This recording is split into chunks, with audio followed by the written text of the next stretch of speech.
élection présidentielle la élection présidentielle nag yàgg naa am solo ci Sénégal waaye bii ñu jëm ñun ñëpp dañu war a am benn yëg-yëg mooy bu ñu sàggane ba raté virage bi ñu jëm dina métti trop ci Sénégal et pour très très longtemps. dama ciy joxe benn màndarga bu ndaw rek mooy wax nañ ni alal yi nga xam ne Sénégal a ko moomal boppam ndax yàlla la soob mu ñëw xotti suufu Sénégal def fa or def fa zircon def fa pétrole def fa phosphate def fa gaz. dégg naa ñenn ci mbokk Macky Sall yi naan Macky Sall dafa jig Sénégal mu ñëwee la pétrole ñëw. pétrole bi àdduna di àdduna ba léegi defe naa mi ngi suul woon foofu mu suul loolu yàlla jox ñu muy wërsëg te moom nguuru Macky Sall yàq ko yaxeet mooy jël ko jébbal ko waa bitim réew. ñun dañoo wax te ba jamono ji ñuy nekk defe naa dégg gu ma beneen acteur politique wax lu mel noonu. parce que xam ngeen Sénégal dañ ñoo noot ci suñu xel yi lañu noot ba noppi Afrique dañ ñoo noot ba créé ci ñun benn complexe dominé dégg ko ma benn acteur politique wax ni man ma nekkee président dinaa négocier des contrats wala koppar bu man ngi ñu yor muy franc CFA dinaa ci génn.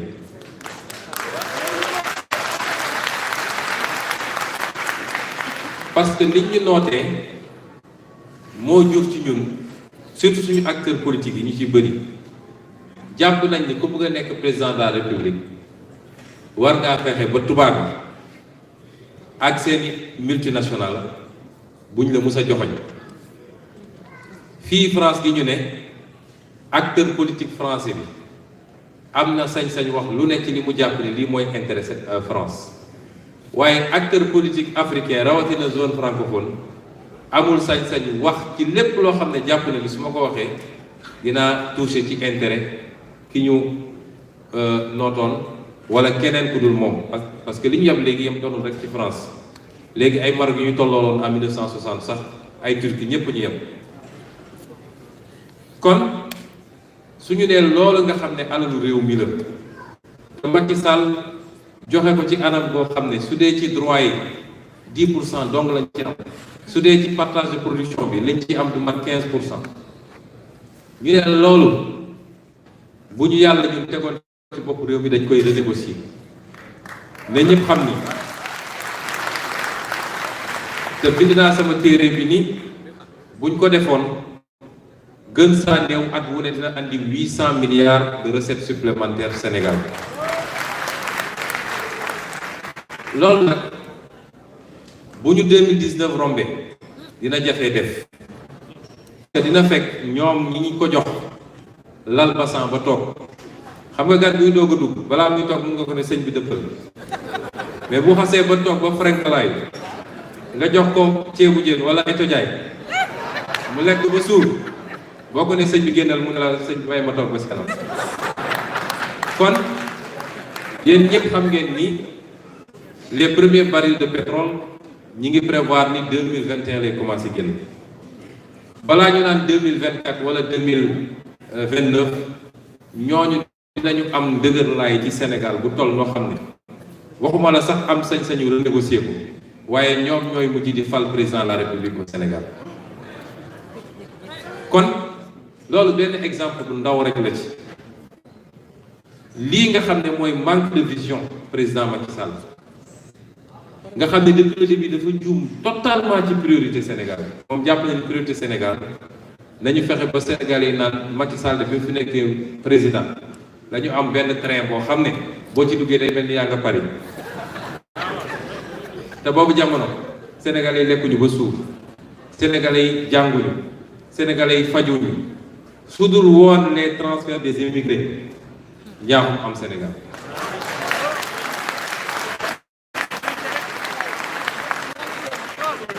kon de manière beaucoup plus stratégique lii mu dugg te ñëpp xam ni baaxul te dugal na ci Sénégal ci bor boo xam ne temps yële moom ak Amadou Ba dem nañu manipuler les chiffres ne dañuy changer base de calcul ba dellu si waat ne léegi bor bi mi ngi 48%. bor bi dépassé na 80% di dem te ratio UEMOA 70% la loolu lépp ñu war koo fay waaye su doon xaalis boobu dañ koo jëmale fu baax waaye jëmaluñ ko su dul dépense su puukare kon loolu bu ko wayaatee mu toogaat gën a enfoncé Sénégal ci direction boobu nga xam ne baaxut 2024 kuñ fi mun ci fal boo doonoon ab wàll yi wala ab yeneen sax boo moytuwul di nga suuf ak système bi wala sa mandat bi yépp fay ay incendie nga fiy nekk kon li ma wax keroog ne problème bi ci ñun man Ousmane Sonko nguur terewuma nelaw man damay faral di wax ni man damay toog ba si yàgg ma ne man est-ce que bëgg naa nekk président de la République parce que man li ma bëgg mooy ñu nekk dans une équipe qui change ce Sénégal keroog dama ñëw lancer benn débat ci parti bi ne leen man gëmuma régime présidentiel je crois que régime parlementaire la ñu war a am Sénégal parce que institution présidentielle niñ ko tëggee dafay créer benn waay boo xam ne c'est un intouchable mu toog ci kaw mën a def lu ko neex rendre kenn compte à personne dañuy créer benn waay boo xam ne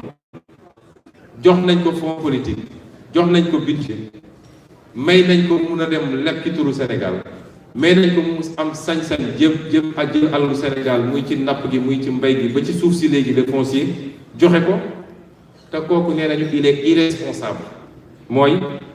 à part haute trahison bi ñu bind ci constitution bi mais haute trahison ça veut rien dire parce que amul benn texte de loi wala la constitution wala la doctrine amul benn définition bu ñu joxe ne lii mooy haute trahison ba pare règle yi ñu tëral pour que ñu mun a mettre en la responsabilité du président de la République métti na rek métti boo xam ne parce qu'il faut une juridiction spéciale il faut une procédure spéciale tant que loolu nag dindiwuñu ko quel que soit xeet façon buñ koy dindee mun nañu bàyyi élection présidentielle mais wàññi dooleem bu baax a baax rééquilibrer les pouvoirs wala ñi dem sax vers un régime parlementaire encadré nga xam ne kii nga xam ne mooy jiite far sax ñu tuddee ko premier ministre ñetti yoon ci weer wi war naa ñëw assemblée nationale défendre sa vision défendre son projet député yi wax li ñu xalaat askan wi yëpp toog di gis xam naka la ñu yoree seen réew kon c'est pas une fixation sur une élection wala dama bëgg a nekk président wala yu demee noonu parce que ku xam lan mooy responsabilité président nee nañu ndaw la ñu ngi sant yàlla bi ñu nekkee ndaw parce que réew nag wax dëgg yàlla ku ko bëgg a defar il faut nga dese carte tuuti waaye ndaw gi ñu doon teewul ñu xam ni ku xam dëgg la responsabilité bi tegu ci ndoor kuy jiite ndax yemul fii àdduna kese de il faut ñu modifier constitution bi pour que fii àdduna à côté par exemple la responsabilité de haute trahison la responsabilité pénale ñu mën a dugal li ñuy wax la responsabilité politique ba nga xam ne dinañu am un pouvoir de destitution du président de la République fii France dugal nañ ko depuis 2007 barki démb présidente Brésil bi loolu tax ñu wàcce ko mais à côté de ça li may wax ça vaut pour moi ça vaut pour keneen koo xam ne am nga aspiration ne dama bëgg a jiite suñu responsabilité bis boo jiitee yemul àdduna parce que 15 millions de Sénégalais yi nga jiite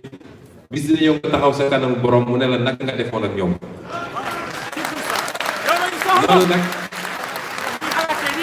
loolu nag man ndaw mi xam naa ko waaye am na ay màggat yoo xam ne defe naa ñoom a gën a jege fi mu ne nii dem beneen côté bi yàlla nag mooy jël saa yu ko neexee waaye xamuñu ko ndax seen àdduna yëpp dañoo nekk ci état rek di sucer le peuple koo ci gis milliardaire seen i doom jàngewuñu Sénégal ku ci karawam métti sax nga jël avion faju ji France ñooñu xamuñu lan mooy responsabilité jiite kon enjeu boobu mooy suñu enjeu 2019 loolu nag daf ñu war a jaral ñun ñëpp ñu sacrifier wu pour une fois kenn ku ne ci ñun am na ci responsabilité la ci suñu responsabilité ñun ñu jël initiative yëkkati projet bu mel ni Pastef keroog bu ñu koy yëkkati matuñu woon 10 ci benn salle ñeenti at lañ ci teg tey ay milliers lañu wala ay millions ñun li ci suñu responsabilité chaque jour ma wax ko mooy nous n'avons pas le droit de trahir cette confiance. Nous n'avons pas le droit. Parce que si les Sénégalais enregistrent une nouvelle déception, c'est fini pour le Sénégal. Quel d'autre gëm. Et je peux vous rassurer que l'ol, bis bu ne moom la ñuy fanaanoo bis bu ne moom la ñuy yeewoo parce que xam nañu la responsabilité qu'il y a sur nos dossiers. waaye lii responsabilité kenn ku nekk ci yéen mooy mbir mi nekkatul rek nga ne gëm naa mbir mi kii de moom lay sànnil sama carte wala gëm naa mbir mi maa ngi dem bindu Pastef waaye lii suñu responsabilité chacun d'entre nous lii suñu responsabilité chacun et chacune mooy dinaa xar sama tànk tubéy te nag wane ngeen ko déjà parce que bi ma commencé dem ci diaspora ba léegi musuma jënd billet d'avion yéen a koy jënd musuma joxe sal musuma loué hôtel bu ma fanaan loolu c'est inédit dans l'histoire politique du Sénégal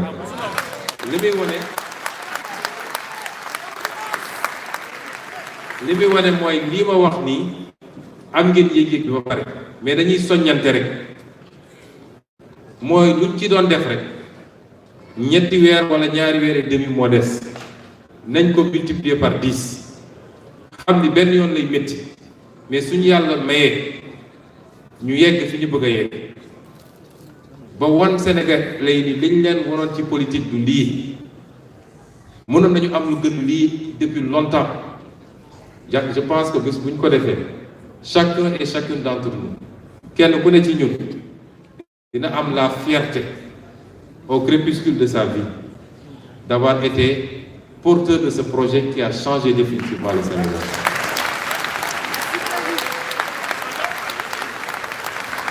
kon loolu mooy li ñu bëggoon a wax ci gàttal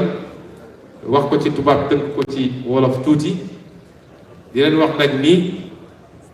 waa organisation bi ñu ngi leen di invité it defe naa dañuy def dîner de gala bu ci kanamee ñu ngi may wax ma feddali invitation bi ñu leen ci invité ñoo leen gërëm di leen sant di leen wax ni nañu gëm suñu réew nañu gëm suñu réew nañu gëm suñu continent parce que ñii ñu fekk ci fii ni ñu def ba seen réew mel ni bu ñu defee noonu suñu réew gën a neex lii parce que liñ fa am ñoom amuñu ko salaam